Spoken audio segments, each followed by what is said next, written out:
The great dome of the galactic high chamber stretched across the sky like a frozen ocean of crystal. Inside, 700 representatives from 300 star systems sat in their floating seats. The light from distant suns filtered through the transparent ceiling and painted strange shadows on the marble floor. This was the heart of civilization. This was where laws were made. This was where the powerful decided the fate of the weak. Ambassador Korath of the Velthani Empire stood at the central platform. His 4 eyes scanned the chamber with cold satisfaction. The Velthani were the oldest species in the known galaxy. They had conquered their first planet when most other races were still learning to make fire. Their ships were legendary. Their armies were feared. And today, they would vote on something that would secure their power for another 1,000 years. The matter before this chamber is simple, Korath said, his deep voice echoing through the hall. The species known as humans have refused our generous offer of integration. They have rejected the protection of the Galactic Union. They have chosen isolation over cooperation. Murmurs spread through the chamber. Many species had heard about the humans. They were a young race from a small planet at the edge of the galaxy. They had only discovered faster-than-light travel 200 years ago. In galactic terms, they were barely out of their cradles. Our scouts have confirmed that human territory is rich in rare minerals, Korath continued. Their system contains 3 habitable planets and 2 asteroid belts filled with precious metals, resources that this union desperately needs. A representative from the Morthok Collective raised one of her many tentacles. What you are proposing, Ambassador, sounds like conquest. The High Chamber does not approve of conquest. Korath smiled. It was not a pleasant smile. We are not proposing conquest. We are proposing liberation. The humans are clearly too primitive to manage their own resources. We will help them. We will bring them into the Union, whether they wish it or not. It is for their own good. Many in the chamber nodded. This was how things had always worked. The strong guided the weak. The ancient taught the young, and if the young refused to learn, they were taught by force. Only a few representatives remained silent. The Kelvari delegate, a tall being with silver skin and no visible eyes, leaned back in her seat. Her people were neutral in most conflicts, but they had met humans before. Trading ships, scientific vessels. The humans had been polite, curious, and surprisingly clever. The Kelvari had found them interesting. But interesting did not mean dangerous. We will now vote, Korath announced. All in favor of military intervention in human territory. Hands rose across the chamber. Tentacles waved. Claws clicked. The count was overwhelming. 612 votes in favor, 83 against, 5 abst. Korath spread his arms wide. The motion is passed. The invasion fleet will depart within the cycle. Humanity will join the Union. The chamber erupted in polite applause. Representatives congratulated each other on their wisdom. They spoke of the resources they would gain. They dreamed of the territories they would divide. It was a good day for the Union. But outside the crystal dome, something was happening that none of them could see. In the void of space, just beyond the detection range of the Union's scanners, a shadow moved. Then another, then 1,000 more. Ships were gathering in the darkness. Ships that had traveled for months across the empty spaces between stars. Ships that had been waiting for this exact moment. The first warning came from a small monitoring station on the edge of the system. A junior technician named Relic was watching his screens when the readings began to change. He blinked his 3 eyes and checked the numbers again. The sensors were showing mass signatures. Lots of them. Far too many to be normal traffic. Sir Relic called to his supervisor. I think you should see this. The supervisor walked over, still holding his cup of warm nutrient liquid. He looked at the screen. The cup fell from his fingers and shattered on the floor. That cannot be right, he whispered. But it was right. The sensors did not lie. Coming out of fold space, emerging from the darkness like ghosts from a nightmare, was a fleet. Not a trading convoy, not a scientific expedition. A war fleet. The largest war fleet anyone in the Union had ever seen. The supervisor grabbed his communication device with shaking hands. Priority 1 alert to the High Chamber. Priority 1. We have incoming vessels. Unknown configuration. Numbers are. He could not finish the sentence. The numbers kept climbing. 1,000 ships. 5,000. 10,000. 20,000. And still they came. Still they emerged from the void like an endless swarm of metal and fire. Inside the High Chamber, Ambassador Korath was still accepting congratulations when his personal communicator began to scream. He looked at the device with annoyance. This was not the time for interruptions. But when he saw the emergency code, his face turned pale. What is it? Another ambassador asked. Korath did not answer. He walked to the central platform and activated the main display screen. The image that appeared made every being in the chamber fall silent. Ships. Human ships. They filled the screen from edge to edge. They were not like Union vessels. They were darker, more angular. Their hulls were covered with weapons. So many weapons. Cannons and missile tubes and energy projectors of designs that no one recognized. And at the front of the fleet, leading the armada like a wolf leading its pack, was a single massive vessel. It was 10 kilometers long. Its bow was shaped like an axe blade. Along its sides, words were written in a language that the translation system struggled to process. When the words finally appeared on screen, the chamber erupted in confused whispers. The ship was called Remember the Fallen. No one in the high chamber understood what that meant, but they would learn. Very soon, they would all learn what it meant when humanity came to war. The crystal dome that had witnessed 1,000 years of peace now looked down on a chamber frozen in fear. And outside, in the cold darkness of space, 20,000 human warships waited in perfect formation. The vote had been cast. The decision had been made. And now, the consequences had arrived. The silence in the high chamber lasted for exactly 17 seconds. Then chaos broke loose. Representatives screamed into their communication devices. Military advisors rushed through the doors with fear painted on their faces. The floating seats jerked in random directions as their occupants lost control. The crystal dome that had seen centuries of careful diplomacy now witnessed something it had never seen before. Panic. Ambassador Korath gripped the railing of the central platform. His 4 eyes were locked on the screen. The human ships had not moved. They sat in perfect formation like statues carved from metal. Not a single weapon was fired. Not a single threat was made. They simply waited. And somehow, that silence was more terrifying than any attack. How is this possible? Korath demanded. His voice cracked like breaking glass. Our intelligence said they had maybe 200 combat vessels. Old ships. Weak ships. Where did this fleet come from? A military officer from the Velthani command rushed to his side. Her uniform was covered in medals from 100 forgotten battles, but her hands were trembling. We do not know, Ambassador. Our scouts reported their fleet strength just 3 cycles ago. There was no indication of these numbers. These ships, this technology, none of it was in our files. Korath wanted to throw something. He wanted to scream. For 200 years, the Union had watched humanity grow. They had measured their progress. They had counted their ships. They had calculated that humans were a minor power at best, a civilization that could be absorbed without effort. Someone had made a terrible mistake on the screen. One of the human ships began to move forward. It was not the massive flagship. It was a smaller vessel, though still larger than most Union cruisers. It glided through space with a grace that seemed impossible for something so heavily armed. They are hailing us, an operator announced. They want to speak to the chamber. Korath looked around the room. No one else wanted to take charge. They were all waiting for someone else to fix this disaster. He straightened his robes and took a deep breath, put them through. The screen flickered. The image of ships was replaced by a face.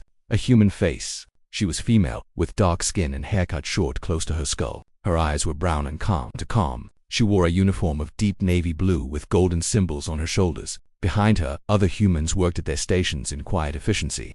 Greetings to the Galactic High Chamber, the human said. Her voice was clear and steady. I am Admiral Sarah Chen of the United Earth Navy. I represent the human race and our government. Korath forced himself to speak. Admiral Chen, this is Ambassador Korath of the Velthani Empire. Speaking on behalf of the Galactic Union, your presence here is unexpected, and your fleet is positioned in a manner that could be considered threatening. Admiral Chen smiled. It was a small smile, barely moving the corners of her lips. Threatening. Ambassador, if we wanted to threaten you, you would know. Consider this a friendly visit. 20,000 warships is not a friendly visit. Perhaps not by your standards. The Admiral clasped her hands behind her back. But you see, we have been listening to your broadcasts for quite some time. We heard about your vote today. We heard about your plans for our territory. We thought it was time to introduce ourselves properly. The chamber buzzed with whispered conversations. Every representative was trying to understand what was happening. The humans had been listening. They had known about the invasion plan before the vote was even finished. How when the Union's communications were supposed to be secure, a Morthok representative floated forward. Admiral, please understand. The vote was simply a formality. Nothing was decided. We can discuss terms that would be favorable to both parties. Terms. Admiral Chen repeated the word slowly, as if tasting it. You mean the terms where you take our planets and our resources and our people become your servants? Those terms. Liberation, not conquest, Korath said quickly. We intended to help your species develop, to guide you toward a better future. The Admiral's eyes hardened. The calm surface cracked for just a moment, revealing something colder underneath. Let me tell you something about humanity, Ambassador. We have a long history. Much of it is not pleasant. For thousands of years, stronger nations on our world conquered weaker ones. They called it civilization. They called it progress. They called it liberation. And millions of innocent people died because of those pretty words.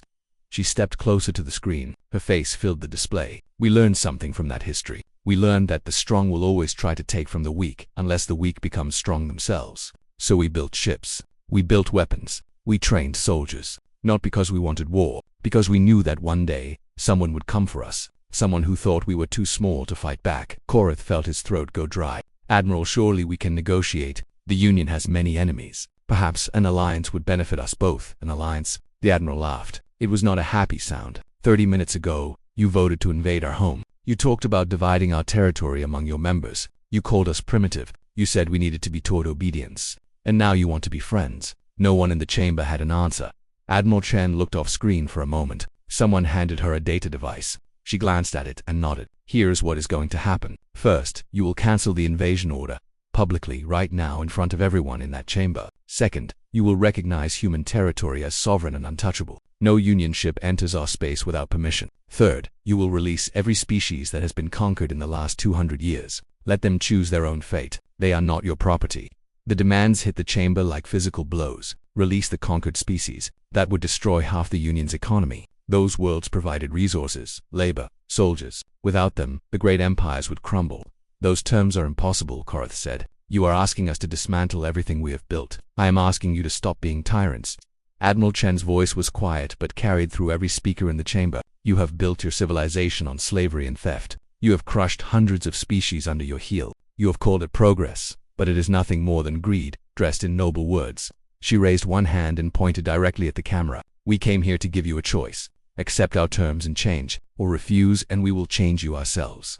Behind her, the human crew continued their work. Weapons charged in silence. Shields hummed with power. The 20,000 ships waited like wolves at the edge of a sheep pen. And in the high chamber, for the first time in 1,000 years, the masters of the galaxy realized that they might not be masters anymore. Korath looked at the screen. He looked at his fellow ambassadors. He looked at the ships that filled the void outside, and he understood that everything he had known was about to change. The only question was whether the change would come through peace or through fire. The transmission ended. Admiral Chen's face vanished from the screen, replaced by the cold image of the human fleet. In the high chamber, 700 representatives sat frozen in their floating seats. The weight of the ultimatum pressed down on them like a mountain. Ambassador Korath was the first to recover. He slammed his fist on the railing. This is madness. We are the Galactic Union. We have ruled this sector for 3,000 years. We will not bow to some upstart species from a forgotten corner of space. His words sparked a fire in the chamber. Other voices rose in agreement. The initial fear was transforming into anger. How dare these humans threaten them? How dare they make demands? A Velthani general named Thax stepped onto the platform. His body was covered in battle scars. His reputation was legendary. He had crushed rebellions on a dozen worlds. He had never lost a battle.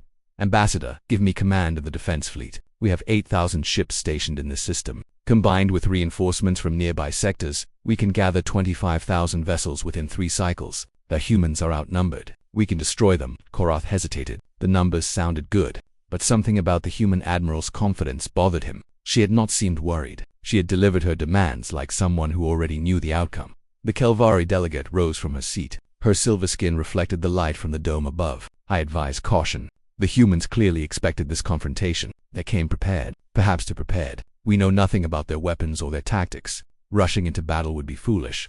General Thax laughed. It was a harsh sound full of contempt. Caution is for cowards. These humans have never fought a real war. They have no experience against advanced civilizations. Our fleets have conquered species far more dangerous than them. This will be a quick victory. The chamber voted again. This time, there was no careful counting. Hands and tentacles rose in a wave of fury. The motion passed with overwhelming support. The Union would fight. General Thax would lead the defense fleet. The humans would learn the cost of threatening their masters.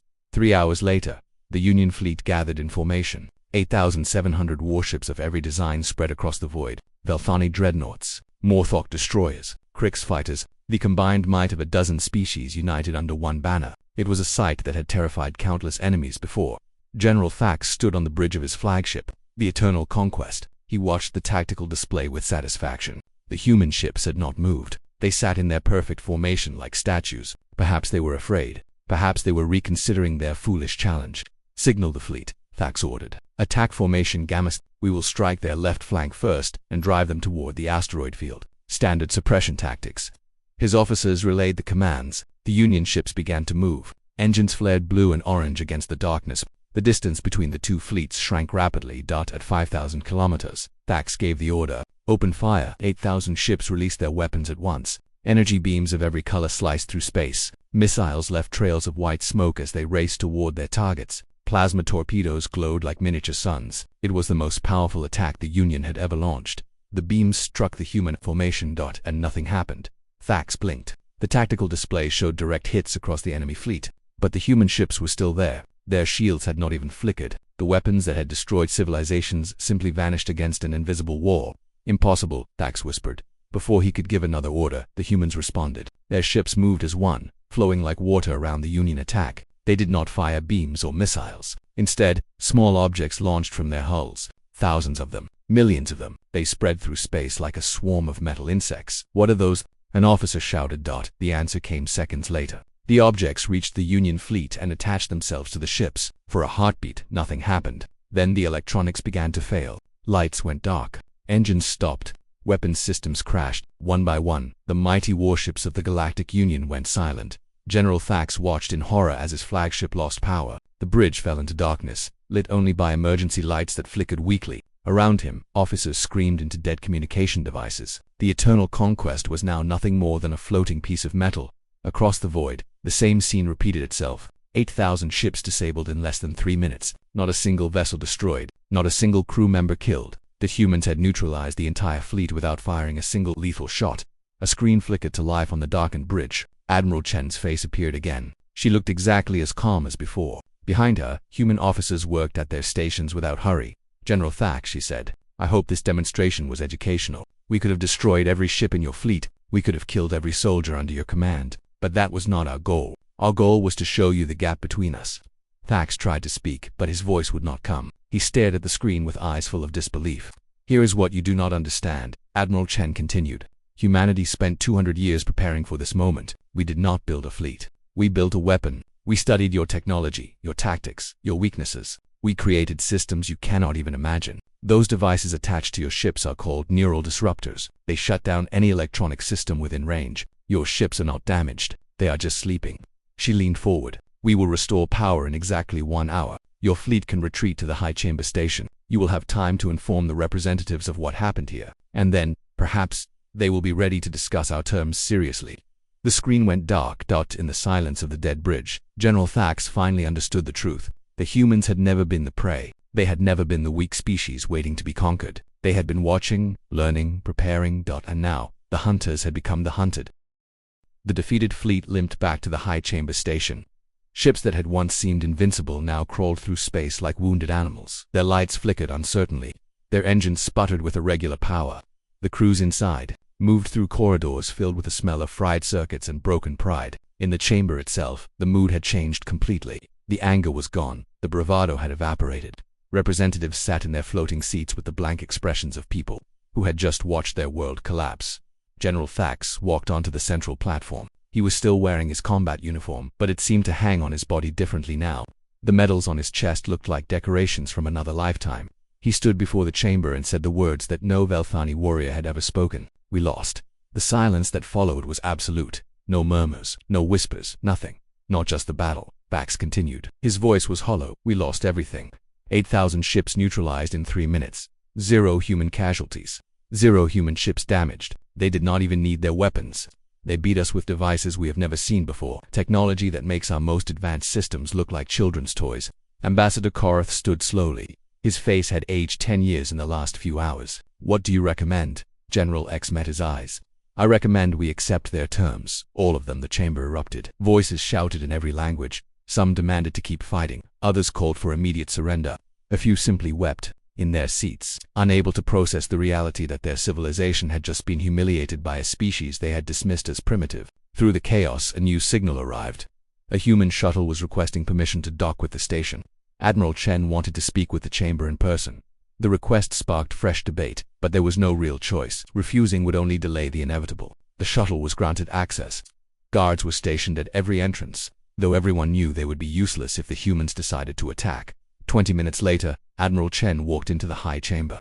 She wore the same navy blue uniform. Her face showed the same calm expression. But now that she was standing among them, the representatives could see something else. Behind the calm was a sadness, a weight that she carried with every step. She was not alone. Behind her walked 6 other humans of various ages and appearances. One was an elderly man with white hair and kind eyes. Another was a young woman carrying a datapad. The others moved with the careful awareness of trained soldiers. Though they carried no visible weapons, Admiral Chen stopped at the center of the platform. She looked around the chamber slowly, meeting the eyes of representatives from every species. Then she began to speak. I know what you are thinking. You are thinking that we came here to conquer you, that we want to replace your rule with our own. that we are no different from the empires that built this union. She paused. You are wrong. The elderly man stepped forward. His voice was softer than the admiral's, but it carried through the chamber with surprising strength. My name is Dr. James Okonkwo. I am the head of the Human Cultural Preservation Society. Before Admiral Chen explains our terms, I want to tell you a story, a true story about our species. He activated a small device. Images appeared on the chamber screens, images of a blue and green planet, Earth, the human homeworld. 300 years ago, our world was dying. We had burned through our resources. We had poisoned our air and water. We had fought wars that killed hundreds of millions of our own people. We were on the edge of extinction. The images changed, showed cities in ruin, showed fields turned to dust, showed humans living in conditions that made several representatives look away in discomfort. But we survived. We learned from our mistakes. We came together as one species and rebuilt our civilization from the ashes. It took generations of sacrifice. It took surrendering our old hatreds and finding new ways to live. It was the hardest thing we had ever done. Dr. Okonkwo's eyes swept across the chamber. When we discovered that we were not alone in the universe, we were excited. We thought we would find friends among the stars. Instead, we found you. We found civilizations that had perfected everything we had struggled to overcome: conquest, slavery, the belief that some species deserve to rule while others deserve to serve. His voice grew quieter. We saw ourselves in you, the worst parts of ourselves, the parts we had fought so hard to leave behind, and we knew that if we did not act, if we simply hid in our corner of the galaxy, you would eventually come for us, just as you came for the Dasari, just as you came for the Morvik, just as you came for every other species that was too weak to resist. Admiral Chen stepped forward again. That is why we built our fleet, not to conquer, not to rule, but to protect ourselves, and if possible, to protect others who cannot protect themselves. She looked directly at Ambassador Korath. We know about the conquered worlds. We know about the species that have been stripped of their freedom. We know about the atrocities committed in the name of progress and civilization. We have files, recordings, testimonies, evidence that would horrify any being with a conscience. The ambassador's face went pale. He knew exactly what evidence she was referring to. Our terms are not negotiable, Admiral Chen said, but they are not punishment either. We are offering you a chance to change, to become something better than what you are now. The species you have enslaved will be freed. The conquered worlds will choose their own governments. The Union can continue to exist, but as a partnership of equals rather than a hierarchy of masters and servants. She spread her hands. This is not the end of your civilization. It is the beginning of a new one that does not require crushing others to survive, one that can stand on its own merits rather than on the backs of the defeated. The chamber remained silent. The representatives looked at each other. They looked at the human delegation. They looked at the screens, showing the fleet that still waited outside. For the first time in 3,000 years, the masters of the galaxy had no response. They could only listen and wonder what kind of future awaited them. The debates lasted for 3 days. 3 days of shouting and pleading and threats that meant nothing. 3 days of desperate attempts to find some way out of the corner into which humanity had pushed them. 3 days of slowly accepting that there was no escape. Ambassador Korath barely slept during those days. He wandered the corridors of the High Chamber Station like a ghost. His mind kept returning to the same questions. How had they missed this? How had a species so young become so powerful? What else had humanity prepared that they did not know about? On the morning of the 4th day, he found himself standing at a viewing port. The human fleet was still visible in the distance. 20,000 ships holding perfect formation, patient, unwavering. They had not moved a centimeter since the battle. They did not need to prove their strength again. Everyone already knew. They are beautiful, in their own way.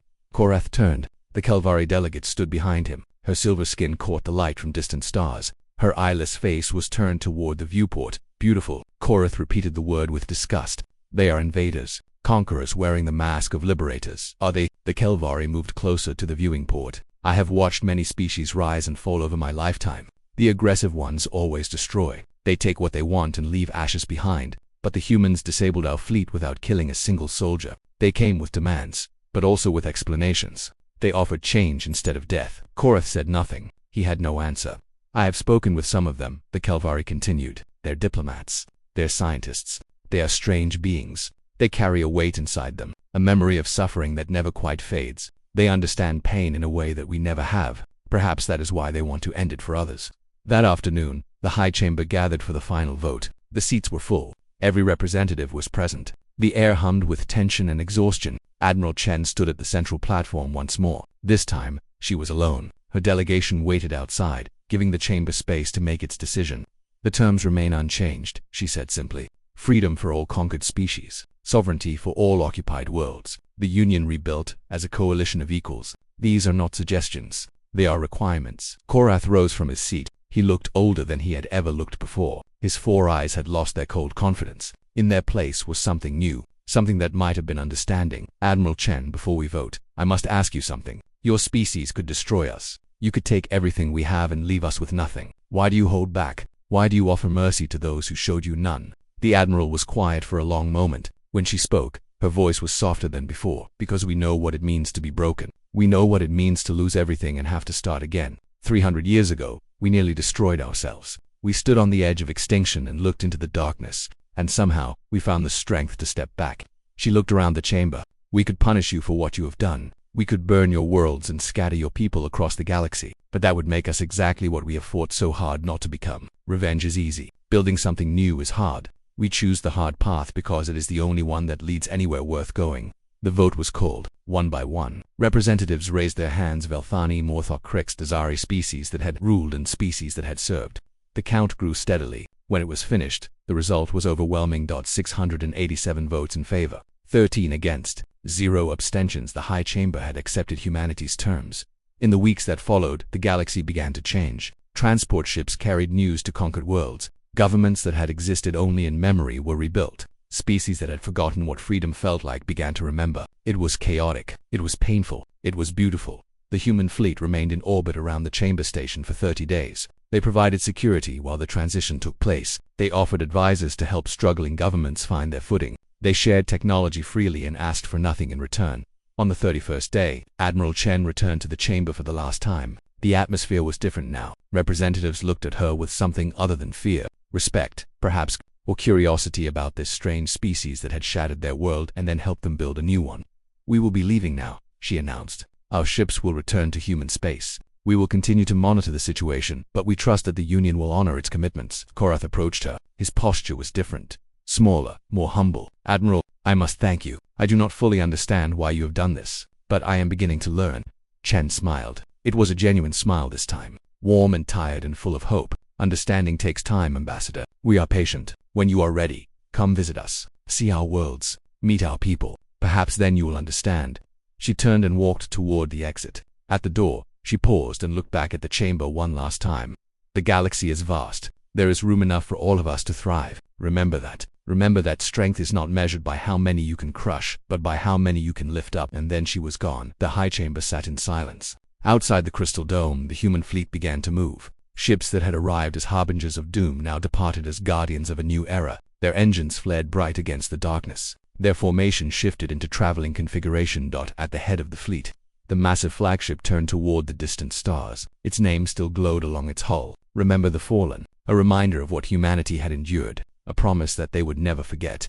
Ambassador Korath watched the ships disappear into the void. He did not feel defeated anymore. He felt something he had never expected to feel. He felt hope. The old galaxy was gone. The era of conquest and slavery was ending. In its place, something new was being born. Something that the humans had purchased with patience and power and a mercy that none of them deserved. The High Chamber had stared in horror as humanity's warships arrived. Now they watched in wonder as those same ships flew toward home, leaving behind a galaxy forever changed.